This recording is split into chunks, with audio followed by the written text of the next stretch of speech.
Okay. So our theory continue, go long above the open.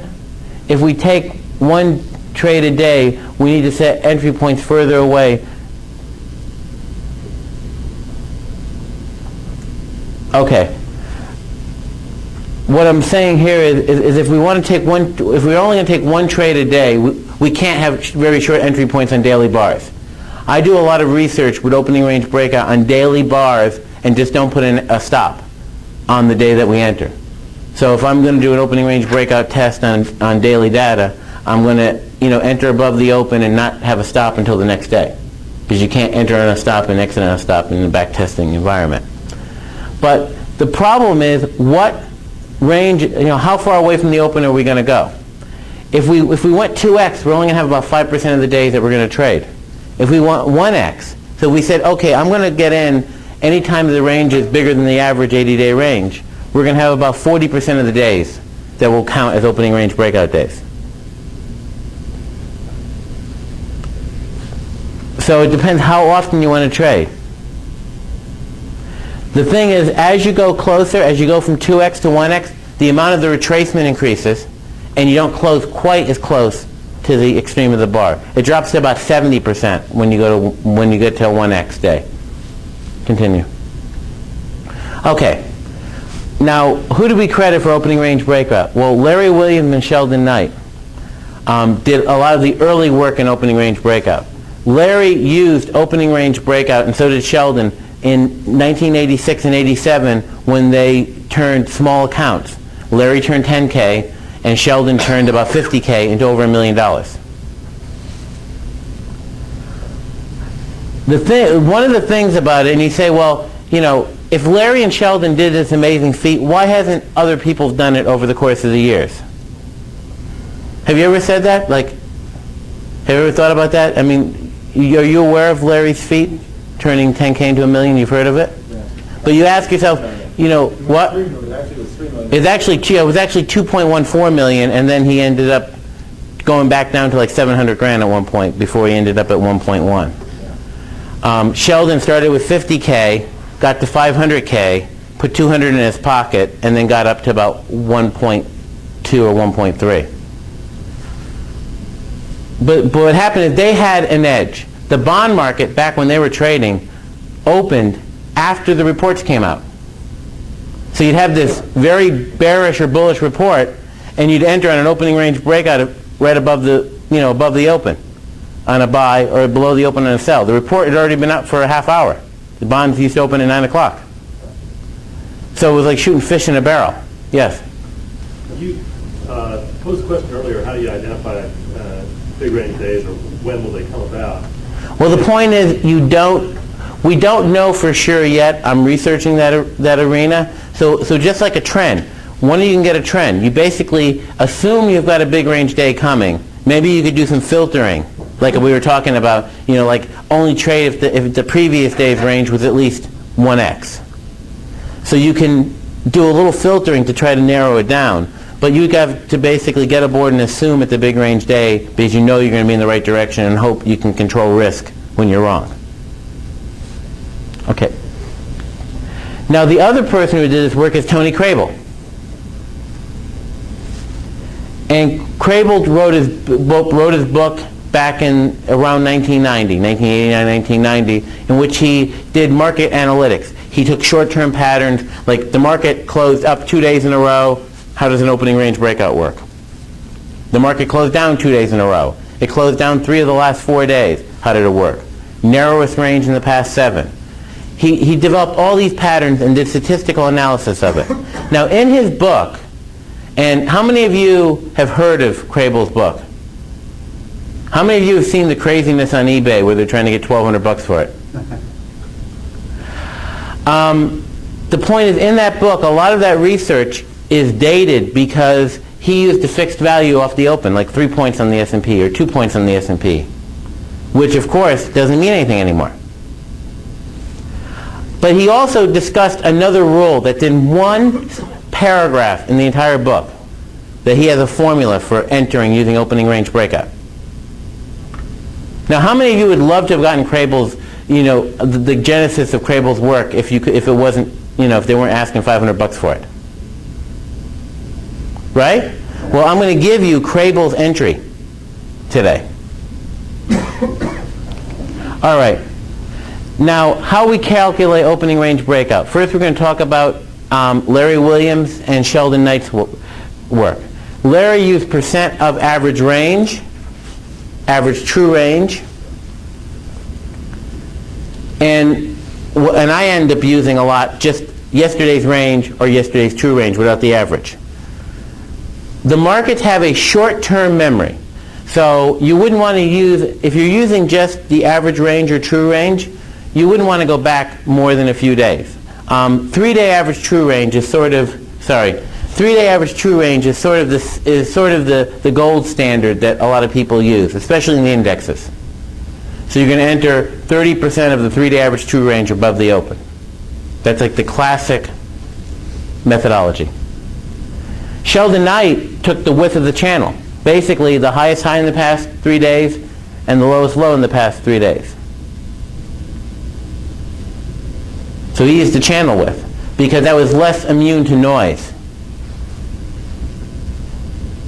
Like right now, the way the crude market's acting, you could get really, by doing this, that'll keep you out of more trouble than if you were just using, the range. Because a 3-day range now would probably, not get you to reverse a trade pretty easily. Right. Okay, Crabel, in most of his book, as I said, used fixed numbers. But this is Crabel's formula. You take the minimum of the high minus the open, or the open minus the low over the past 10 days, and average that. So you take each one of those, and you take a 10-day average. Now, what's that minimum? That's the retracement on the opposite side. So, if the market closes closer to the high of the day, you're taking the difference between the open and the low. If the market closes closer to the low of the day, you're taking the difference between the open and the high. Isn't that the retracement stuff we were just talking about a little while ago? So you take the 10-day average of that, and that's your entry. Now, I use about 1.1 times that number in the work that I did when I tried to duplicate Crabel stuff. But there's one paragraph in the book he mentions that. So if you don't have the original book, you won't find it. All the other stuff he published used fixed numbers. And in fact, Crabel, from what I've heard, has done very well trading equities. And in fact, we'll see later an equity trading system based on this Crabel method. Okay. So he calculates that number and then enters if it is 1.1 times that number above or below the Right. He used 1.0. I'm using 1.1 just because, it keeps me out of just being on the edge there. Because theoretically, that would be your noise level. So why would you enter at exactly the noise point? Because this is such an inexact science. You need a little fudge factor.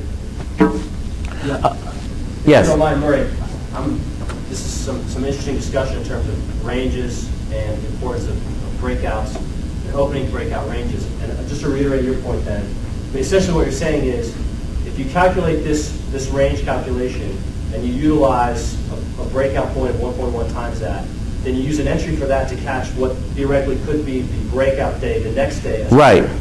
Right, because theoretically, based on that work we did earlier, we saw how much retracement. Remember, if it's a big range day, you're only going to retrace. You're going to retrace less in the opposite direction of the trend. So if we're calculating what the average counter trend retracement is over the past 10 days, and we multiply that by 1.1, so we have fudge. We know that if we move more than that, it's not a counter trend retracement. It's the trend of the day's retracement. It's the trend of the day's movement. It's not the counter trend side. Does it depend on how soon that is met? Well, if you look at Crabel's work and you do it with intraday data, yes, it does. He likes the entries earlier in the day. He also talks about Crabel what's called a failure trade, which is if you get a breakout and the trade fails and you would enter on the opposite side, you take one more trade during the day in the opposite direction of the failure. So you buy an upside breakout. If you end up going through the open by some level, you'll go short.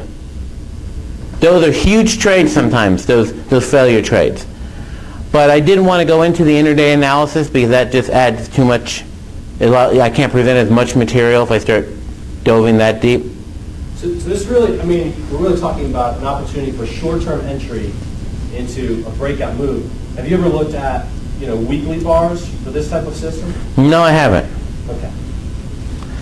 Okay, these are the future markets that we're analyzing. In fact, our earlier work with the big range bars were the same markets: corn, crude, cotton, dollar index, gold, 10-year note, yen, coffee, NASDAQ, natural gas, and the S&P. As you can tell, you can't get much different than these markets. I mean, you can't really argue that corn should move like natural gas. So anything universal between them has to be a universal truth about the markets.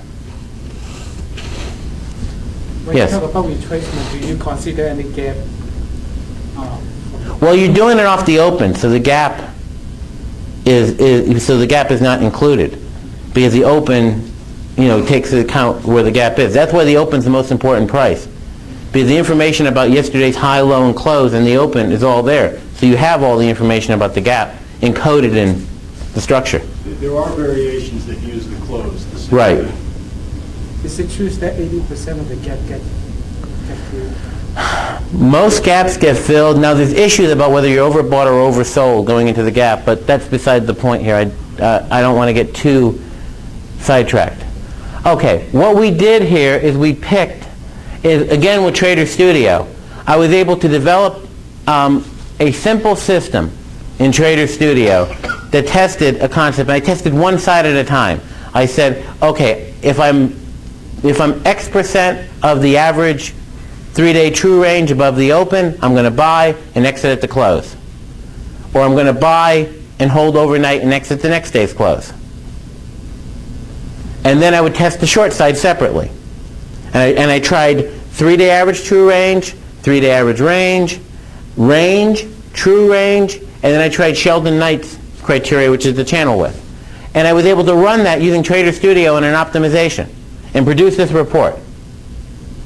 So the report you're seeing right here was actually produced using Trader Studio. What I want to show you here is we have, why don't you scroll, show them how big of a spreadsheet. So all this whole spreadsheet got created using Trader Studio as a research tool.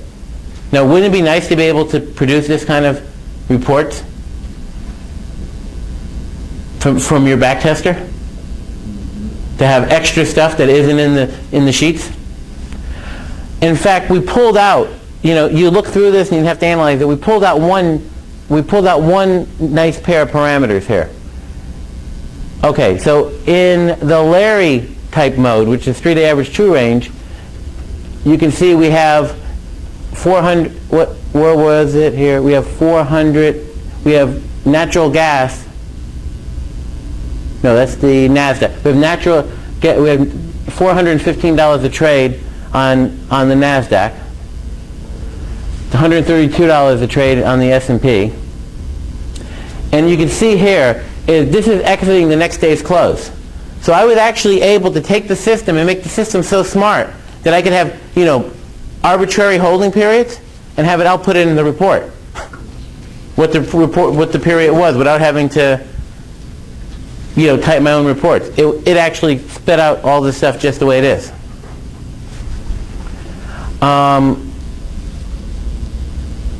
Are you at the extreme on the other two, Keith? The two we pulled out? There's 4 of them pulled out. Those are the bottom 2. All right. This is Sheldon's patterns. As you can see, we got the 438 here on the NASDAQ, the 158 on the S&P. Now, one of the things you're going to see, you look at these and you say, well, these really aren't that impressive. But you know what? Testing patterns is not the same thing as testing a system. And do you know why?